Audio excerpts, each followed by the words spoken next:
Welcome back. Previously, we have discussed about decision making under the situation of risk, where the decision maker will use two methods to deal with decision making problems under the situations of risk. Let us discuss about how to prepare a payoff table. We have dealt with the concept of payoff table, the meaning of payoff table, and let's see how we are going to prepare a payoff table from some of the raw data given in the question. Next one, preparing of payoff table.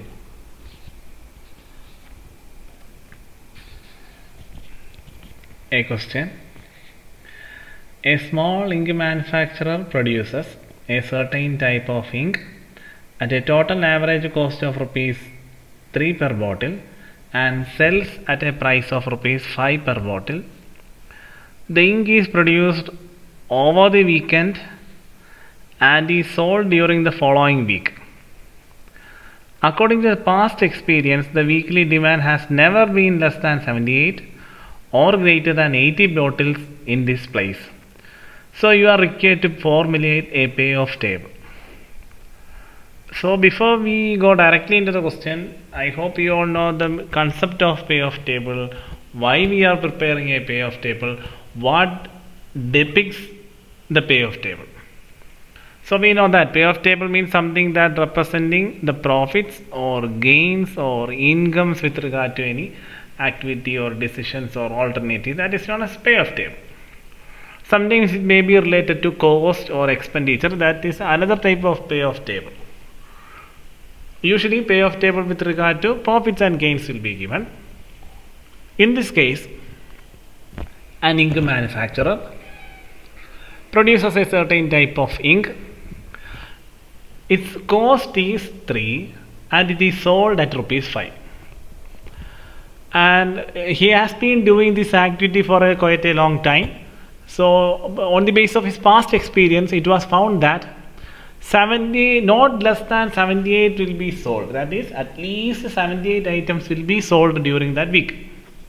And it won't exceed 80 bottles also. So during the period, 78 items, minimum 78 items will be sold and maximum of 80 will be sold. So actually sales happening means in between 78 items will be sold or 79 items will be sold or 80 items will be sold. That is the meaning of that sentence.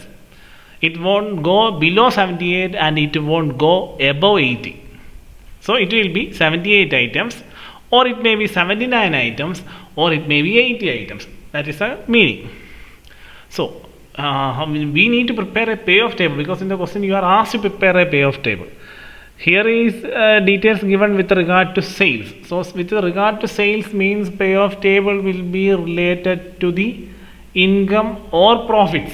Since the cost is given, we can assume that it will be related to profit. So first of all, let's write down the details given in the question.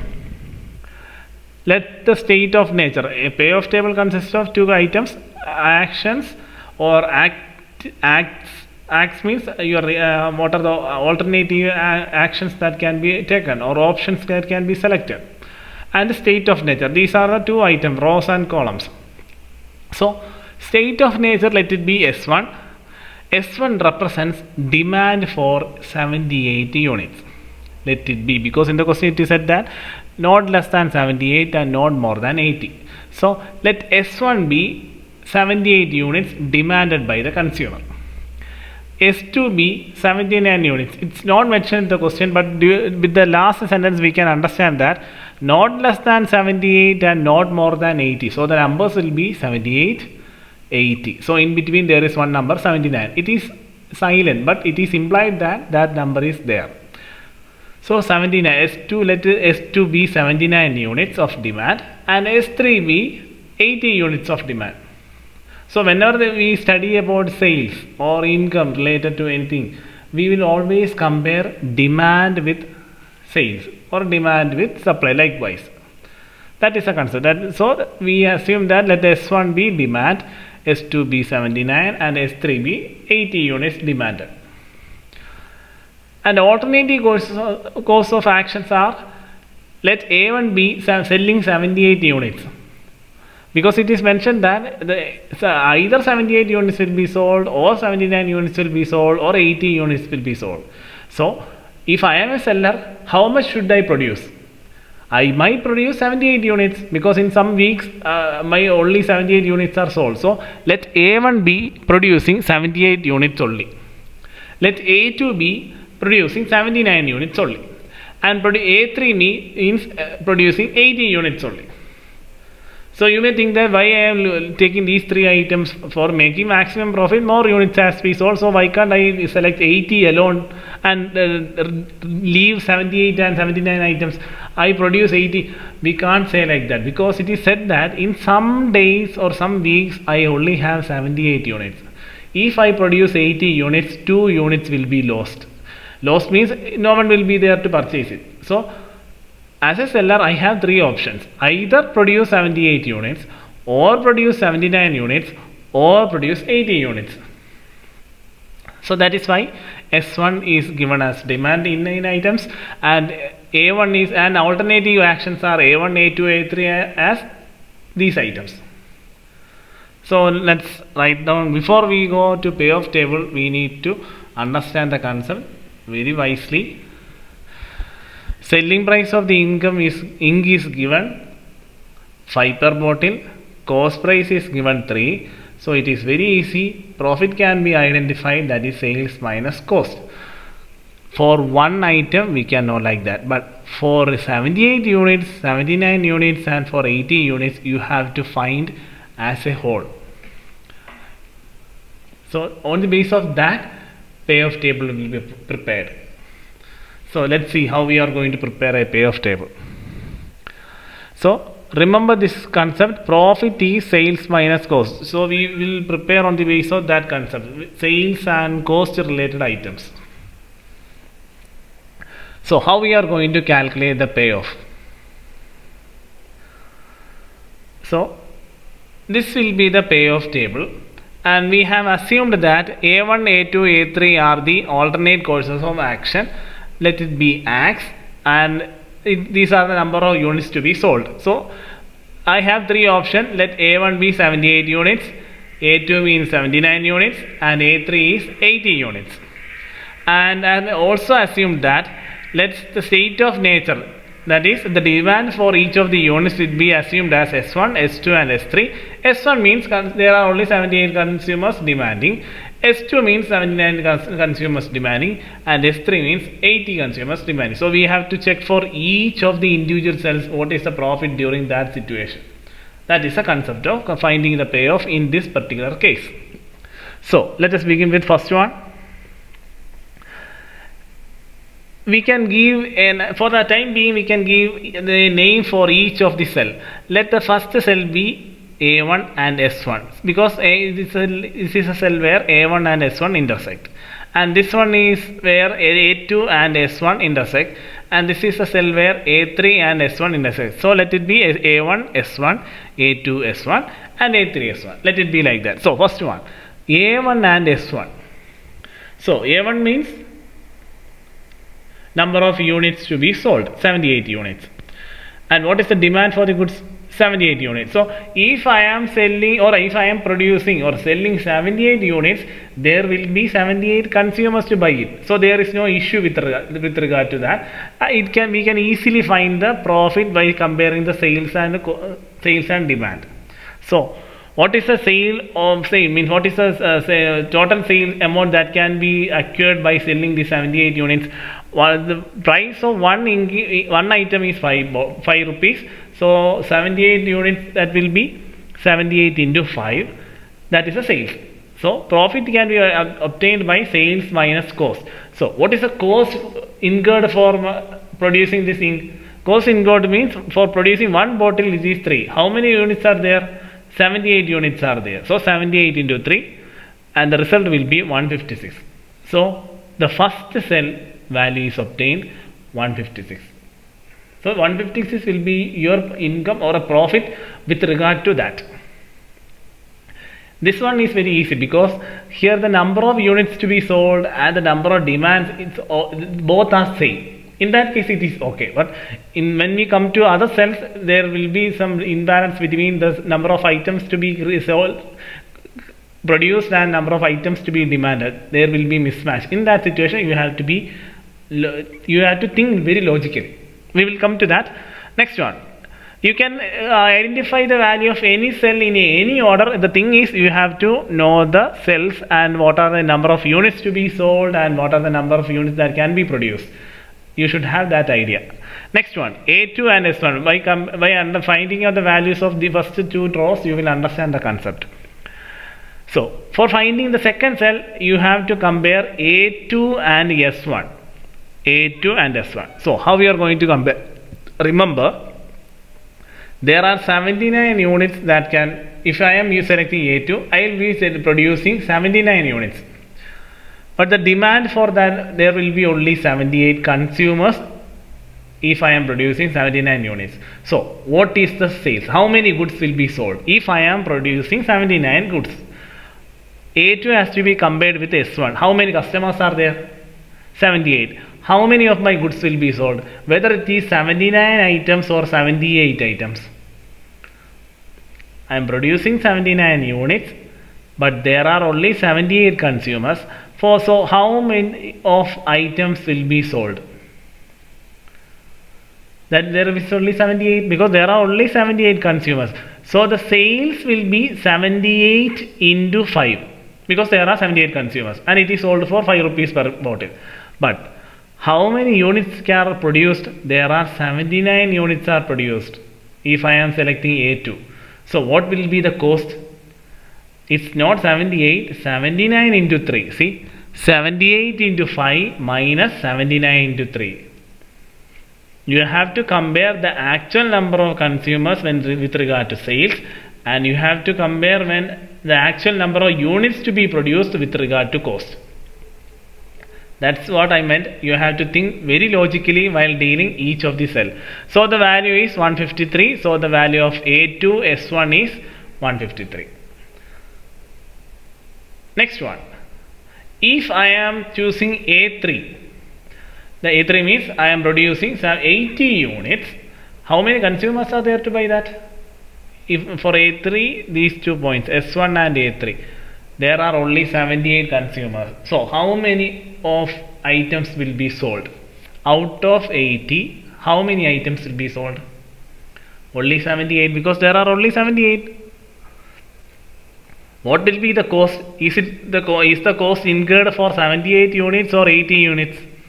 It will be for 80 units because I am producing 80 units, so the cost will be there for 80 units. But for how much items will be sold? There are only 78 consumers. So 78 consumers. So there will be sales for 78 units. So it will be, my profit will be 78 into 5 and 80 into 3. See, 78 into 5 minus 80 into 3. So my profit during that period is 150. So the value of that particular cell is 150. See, this is how you have to deal. Here the concept is finding the profit with regard to each of the individual cells. But by comparing each of the individual cells, make sure the number of items demanded and the number of items produced. So sale amount has to be compared with sale. That is 5 rupees has to be multiplied with the number of demands, and the cost has to be multiplied with the number of units produced. That is a concept. Next one, S2 and A1. S2 and A1 means how many units are there? 78 units are there. How many consumers are there? 79. This is a tricky one. So how we are going to take it? How many units produced during that period? 78 units. How many consumers are there? 79. How many goods can be sold? Whether it is 78 or 79. Only 78 because I produced only 70. If I am using A1 alternative, I will be producing only 78.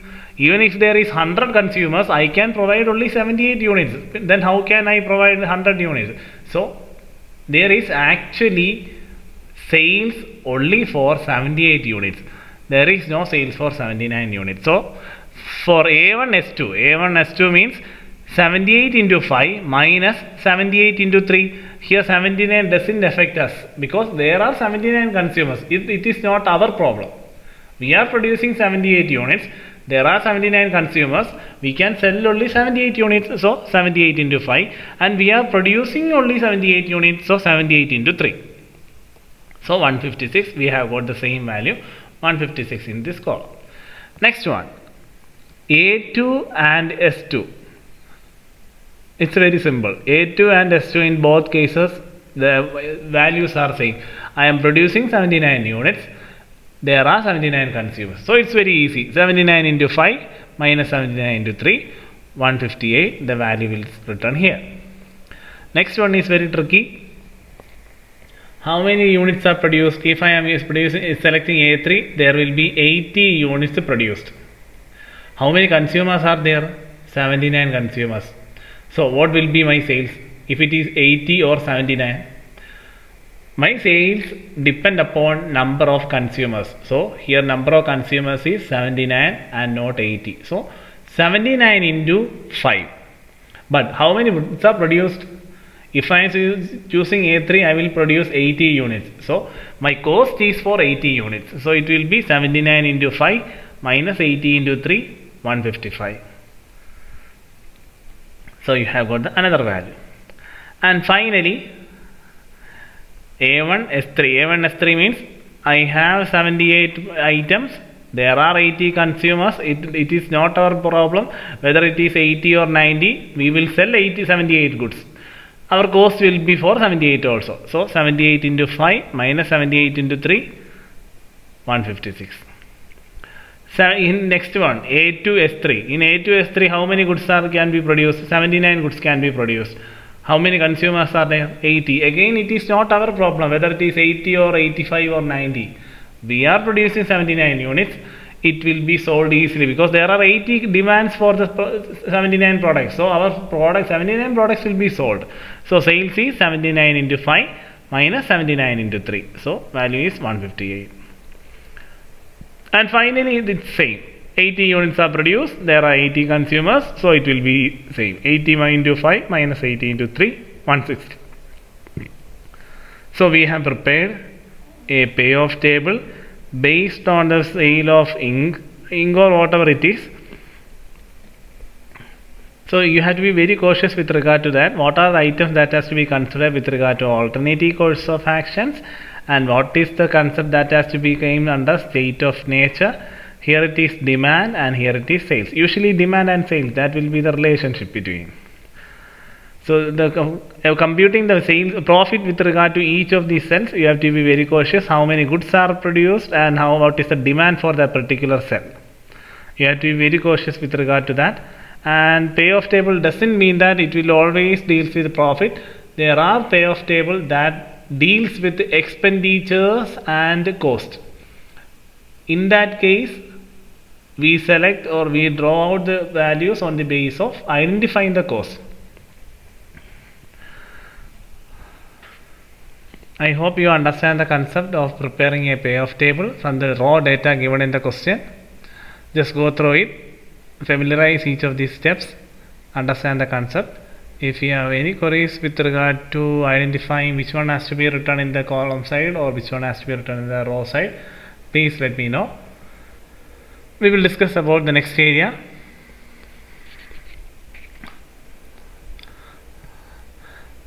Next one, decision trees. You might have heard the term decision tree in management with regard to decision making practices.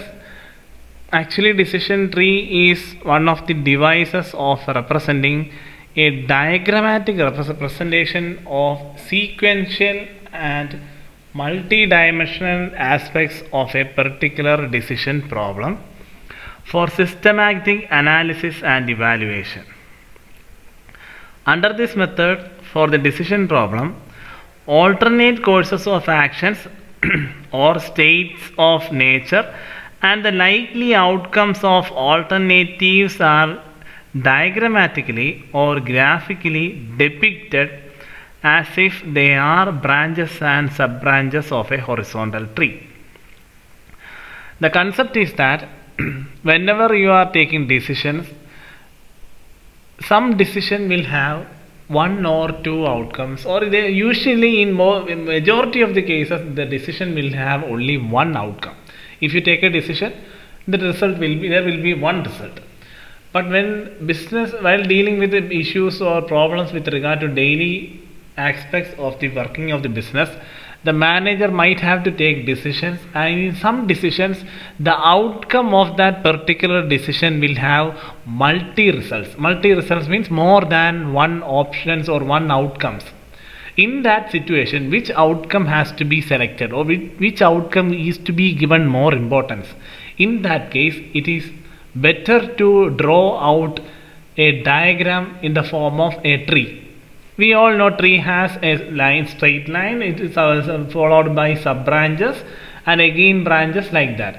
Just like that, every decision will be drawn or chalk out in the form of a tree. Usually it will be from left to right. That is why it is written horizontal tree. Horizontal tree means one left to right.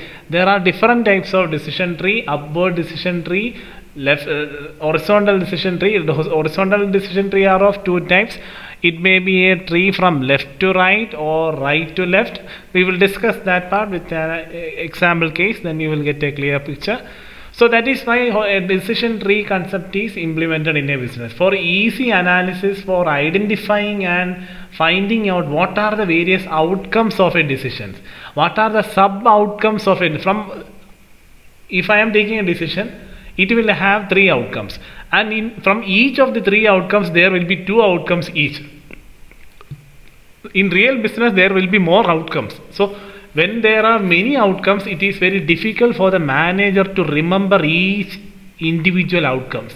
So it is better for him to chalk out a diagram with regard to that. That is the concept of decision tree. And in decision tree there are some certain terms and graphs are used, so we need to learn about that concepts. Decision tree consists of nodes and branches.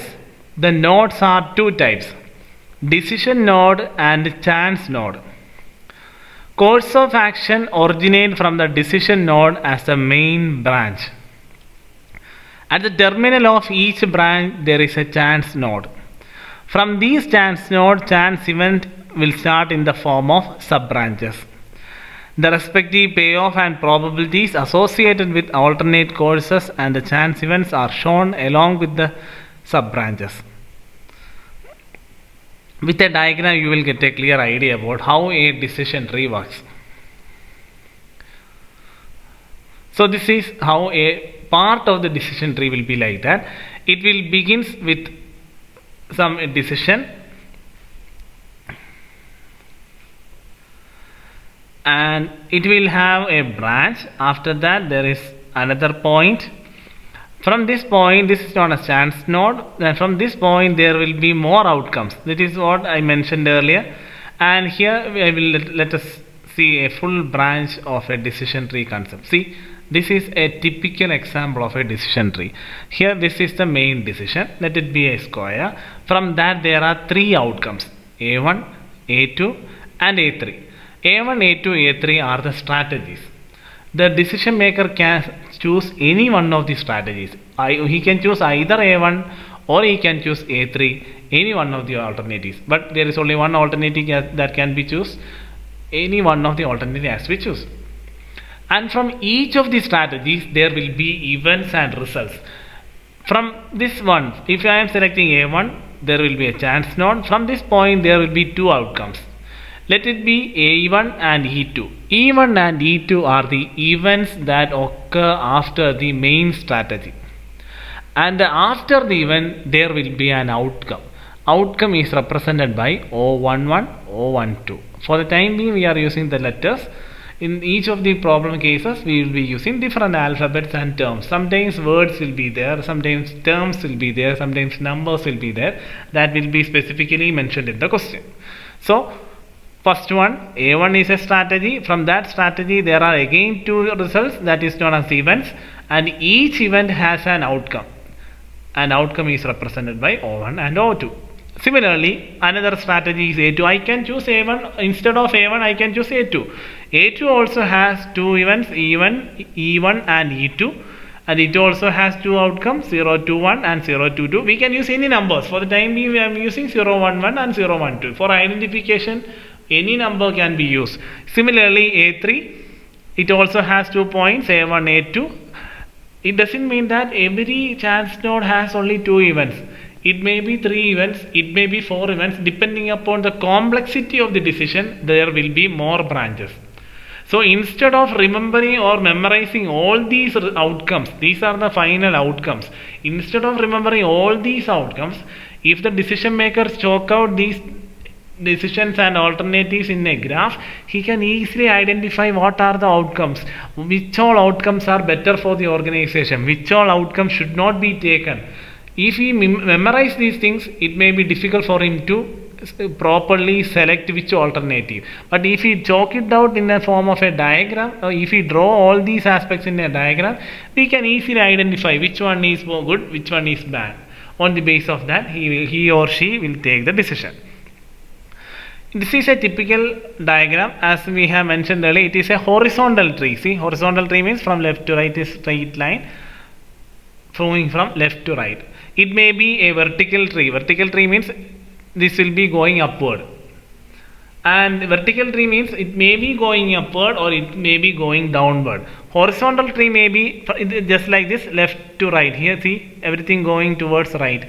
It may be from right to left also. So there are different types of this decision trees, and we will be using mostly in almost cases horizontal tree, that especially from left to right will be used in our application level cases. Let us discuss an application case with regard to that. Then we will get a clear picture regarding how to represent an event in the form of a decision tree. Let's see about that. Next case.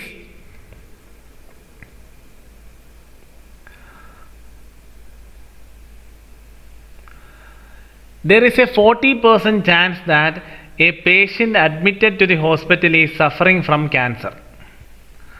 There is a 40% chance that a patient admitted to a hospital is suffering from cancer. Let us complete the question, then we will discuss each of the sentences. A doctor has to decide whether a serious operation should be performed or not. If the patient is suffering from cancer and the serious operation is performed, the chance that he will recover is 70%. Otherwise, it is 35%. On the other hand, if the patient is not suffering from cancer and the serious operation is performed, the chance that he will recover is 20% and otherwise it is 100%. Assume that recovering and death are the only possible results. Construct an appropriate decision tree. What decision should the doctor take? So it is a typical application level question with regard to the decision tree concept. So first of all, you need to identify what is to be learned or prepared in this question. Here it is related to a patient and hospital. And what is the issue with regard to patient is, a patient may be suffering from cancer. So in the first sentence it is said that there is a 40% chance that the patient admitted to the hospital is suffering from cancer. So it is regard to cancer treatment. So we have to prepare like that. So with regard to cancer, in the beginning itself it is said that 40% chance that the patient admitted to the hospital is suffering from cancer. So 40% of patient is suffering from cancer means the remaining 60% are not suffering from cancer. Am I right? That is the concept. So from that itself you need to understand the values given in the question, may not be related to that particular information alone. On the basis of that, you need to identify the other part. Here in the question there is no information regarding what is the percentage of patients who did not have cancer disease. There is no information regarding that. But from this sentence it is implied that the 60% of the patients admitted in the cancer is not suffering from cancer, because this sentence is the meaning it's having an implied meaning that the remaining 60% of the patients admitted in the hospital is not suffering from cancer. So from that we need to start. And from the after that you need to go through the question and understand what are the points mentioned here. We will come to that part. So first of all, let us begin with cancer patient, or a patient is not suffering from cancer. So let it be like that. From the initial point, we will start two options. One is mentioned here, 40% of the chance that patient admitted to the hospital is suffering from cancer. So 40%, let it be 0.40. They 0.40% or 40% of patients are cancer patients. So the implied meaning of that sentence is 60% of the patients are not suffering from cancer. So we have got first 2 points. After that, the doctor has to decide whether a serious operation should be performed or not. So it is with regard to operations has to be done or not. So that is a concept. So for a cancer patient, there will be two options, whether the operation is needed or not, and also for non-cancer patient also the operation is needed or not. That is the meaning of that sentence. So this is how you have to identify the terms mentioned in the question. You need to extract the details given in the question like that. So doctor has to decide whether a serious operation should be performed or not. Okay. If the patient is suffering from cancer, cancer means this point, this node, and the serious operation is performed, the chance that he will recover is 70%. So here the doctor is deciding whether to conduct the operation or not. Even if the patient is a cancer patient, or even if he is not a cancer patient, anyway operation has to be conducted or not. That is the concept with regard to that. So it is mentioned that if the patient suffering from cancer, cancer means this node, and the serious operation is performed, a serious operation is performed, the chance that he will recover is 70%. So if an operation is performed, the chance that he will recover is 70%. That is 0.70. That is the meaning of this sentence, and we have written down all these notes like this. An operation is performed, because in the question it is said that the doctor said whether serious operation should be performed or not. Performed or not means the two events might happen. Either operation will be there or there will be no operations. There are two notes or two events. So one event is operation. If operation is conducted, the chances that the patient will be recovered is 0.70.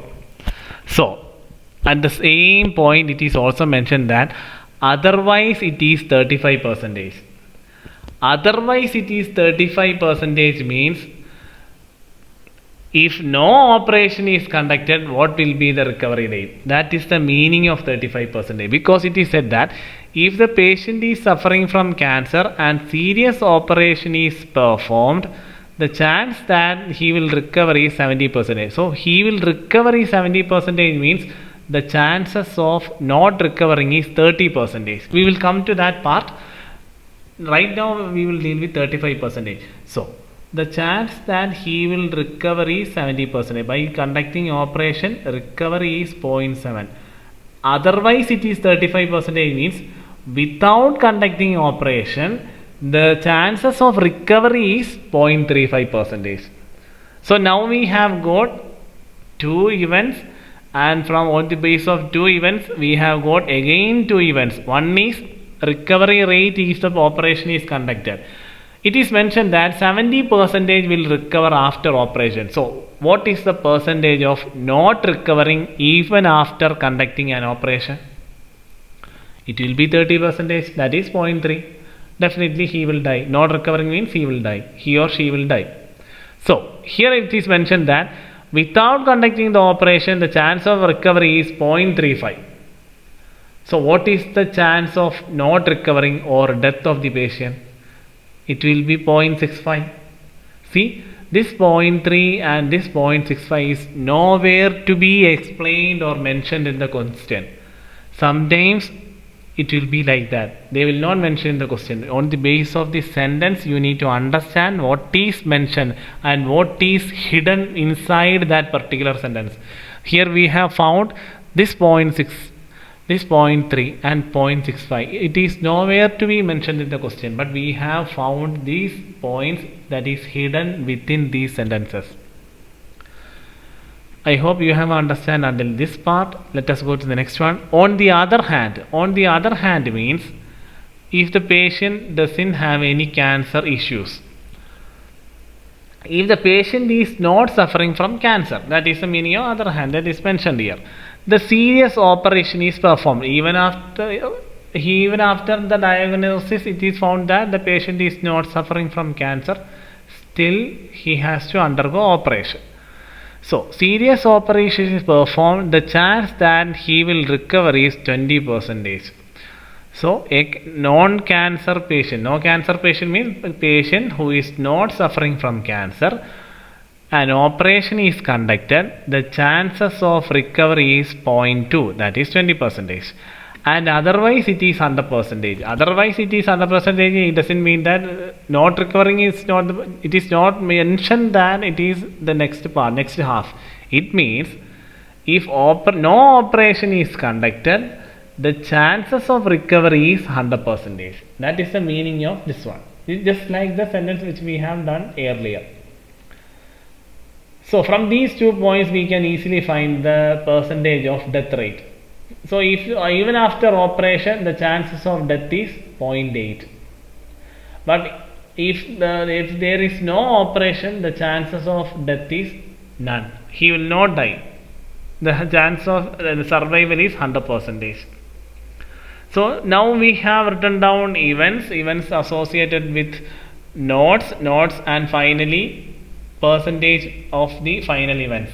Now we need to find the outcomes. So how we are going to find the outcome? Outcome means we have got all these percentage with regard to recovery rate, death rate, or each case.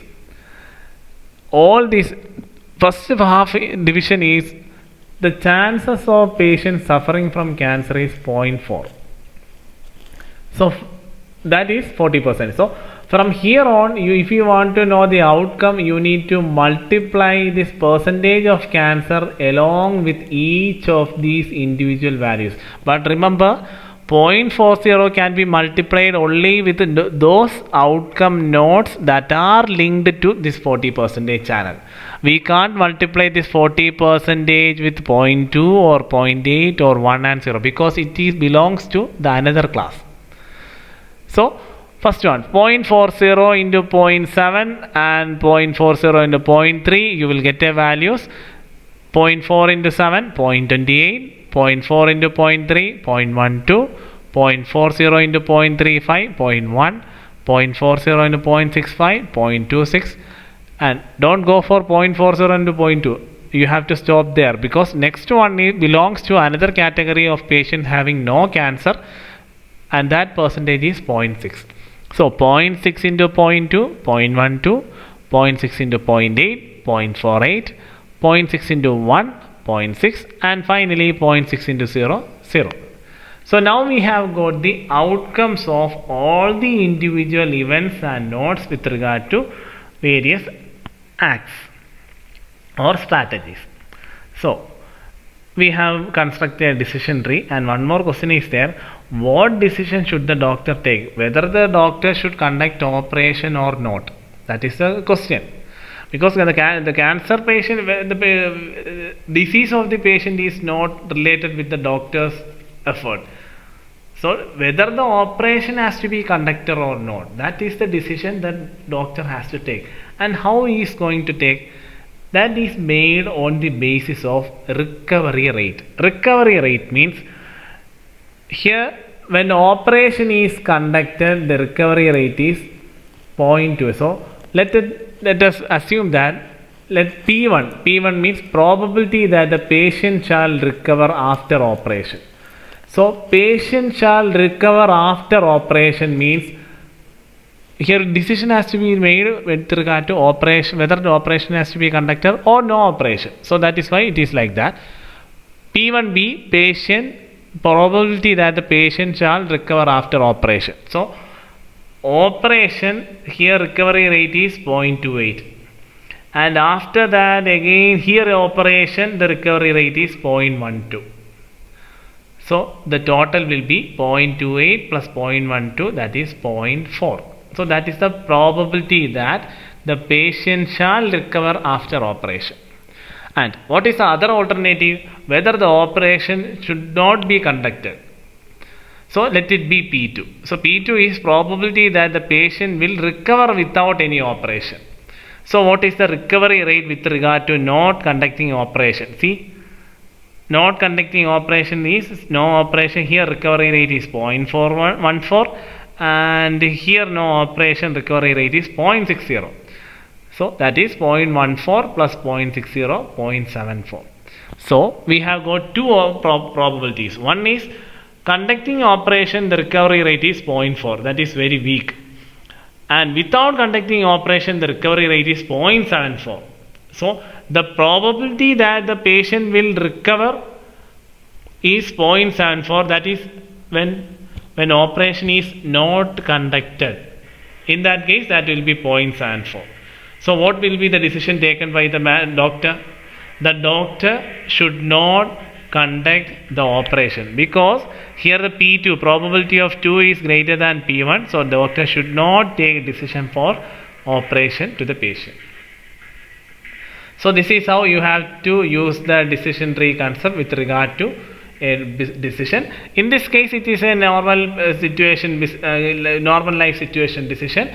In business, we have to use this decision tree with regard to decision making when there are multi situations or multi results, multi options, when there are more than one options or outcomes are there.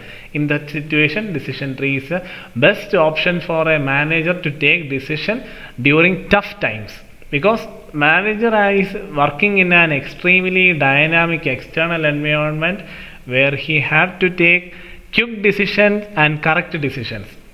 So this is one such method that assists a manager in taking proper decisions. So this is known as decision tree.